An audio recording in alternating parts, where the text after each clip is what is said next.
বিরতির পর স্বাগত। এবার দিল্লির দিকে অবশ্যই নজর রাখতে হয়, কারণ দিল্লিতে কিন্তু দূষণের মাত্রা প্রতিনিয়ত বৃদ্ধি পাচ্ছে এবং আজ যে দেখা গেল প্রায় 500 ছিল দিল্লি দূষণের মাত্রা। দিল্লিতে অসুস্থ হচ্ছে বহু মানুষ, শ্বাসকষ্টের রোগ শুরু হয়ে গেছে। দূষণ কমাতে কড়া পদক্ষেপের কথা এবার বলল সুপ্রিম কোর্ট। বিস্তারিত জানবো, টেলিফোন লাইনে যুক্ত হয়ে গেছে প্রতিনিধি শতাব্দী দেবনাথ। শতাব্দী, দূষণ কমাতে কড়া পদক্ষেপের কথা বলল সুপ্রিম কোর্ট, কিন্তু তারপরেও কেন কমছে না দূষণ, কি জানতে পারছো? ইতিমধ্যে আমরা দেখেছিলাম যে দিল্লির সরকারও এবং দিল্লির মুখ্যমন্ত্রী তিনিও কিন্তু বলেছেন যে দূষণ কমাতে যা যা করণীয় তিনি তা তা করতে প্রস্তুত বা পদক্ষেপ তিনি নিয়েছেন। আমরা দেখেছিলাম ট্রাক তোমার ঢোকা প্রবেশ নিষিদ্ধ করে দিয়েছেন এবং একই সঙ্গে স্কুল বন্ধ করে দিয়েছেন, যাতে করে বাচ্চারা যেন অনলাইনে পড়াশোনা করেন এবং সেক্ষেত্রে দূষণ কার্যত এতটাই যেহেতু বৃদ্ধি পাচ্ছে এবং পাশাপাশি অসুস্থ যেন হয়ে না পড়েন শিশুরা, সেই নিরীক্ষেই কার্যত স্কুল বন্ধ রাখা হয়েছে। এবং তারপরও দেখা যাচ্ছে রীতিমতো ঊর্ধ্বমুখী হচ্ছে দূষণের মাত্রা এবং আজ যেটা পরিলক্ষিত হচ্ছে প্রায় 500 ছুঁয়ে ফেলেছে দিল্লির বায়ু দূষণের সূচক। মঙ্গলবার ভোর 5টা নাগাদ রাজধানীর একাধিক এলাকায় বায়ু দূষণের মাত্রা 500 পর্যন্ত পৌঁছে গিয়েছে এবং ইতিমধ্যেই দিল্লি বিশ্ববিদ্যালয় পাশাপাশি তোমার জওহরলাল নেহেরু বিশ্ববিদ্যালয়গুলিতে শুরু হয়েছে অনলাইন ক্লাস।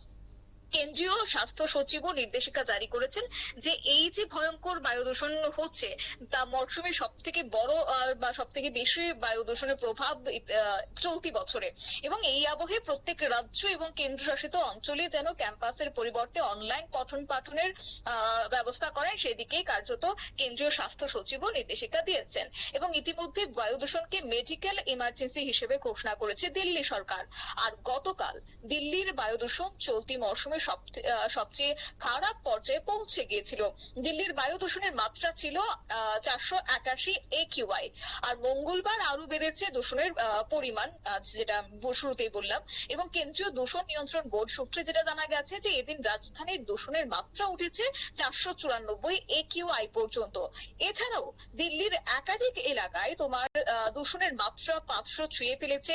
সেই তালিকায় রয়েছে তোমার জওহরলাল নেহেরু স্টেডিয়াম, রয়েছে তোমার মনুকা নর্থ ক্যাম্পাস, ওয়াজিরপুরের মতো জায়গাগুলি।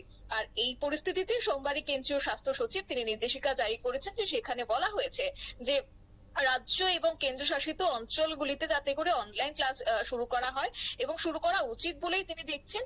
এবং এই দূষণ আবহে তবে দিল্লি সরকার তার আগেই স্কুলগুলিতে অনলাইন ক্লাস শুরু করে দিয়েছে। আর চলতি সপ্তাহের জন্য দিল্লির বিশ্ববিদ্যালয়, জওহরলাল নেহেরু বিশ্ববিদ্যালয় এবং পাশাপাশি ক্যাম্পাসের বদলে সেখানে অনলাইন ক্লাস ইতিমধ্যেই বিশ্ববিদ্যালয়গুলি শুরু করে দিয়েছে। রাজধানীর গ্যাস চেম্বার হয়ে ওঠার নেপথ্যে এবার অবশ্য কেন্দ্রকেই কার্যত দোষছেন দিল্লির মুখ্যমন্ত্রী আতিশি। এবং তার কথায় কেন্দ্র এখন কি করছে, প্রধানমন্ত্রী কেনই বা চুপ রয়েছে, এই প্রশ্নগুলি তিনি তুলে ধরেছেন। পাশাপাশি বলছেন যে দিল্লি পাঞ্জাবের মানুষকে নিয়ে তাদের কোনো চিন্তা নেই। এই দূষণ থামাতে প্রধানমন্ত্রী একটাও বৈঠক ডেকেছেন কি, এবং জরুরি পদক্ষেপ কেনই বা নিচ্ছেন না? আপ নেত্রীর দাবি যে গত কয়েক বছরে বায়ু দূষণ রুখতে কেন্দ্র সরকার কোনো পদক্ষেপ গ্রহণ করেনি, সেই কথা তিনি বলছেন এবং কেন্দ্রকে দোষারোপ করছেন। পাশাপাশি মুখ্যমন্ত্রীর পক্ষ থেকেও যথাযথ ব্যবস্থা গ্রহণ করা হচ্ছে। তবে দিল্লির সরকার বা মুখ্যমন্ত্রী তিনি কিন্তু এবার তাকিয়ে রয়েছে যে এই দিল্লির বায়ু দূষণ নিয়ন্ত্রণে কি পদক্ষেপ গ্রহণ করে কেন্দ্রীয় সরকার, সেটা সেদিকেই দিল্লিবাসীর নজর রয়েছে দিল্লি সরকারেরও। অঙ্কিতা। একদমই ধন্যবাদ শতাব্দী।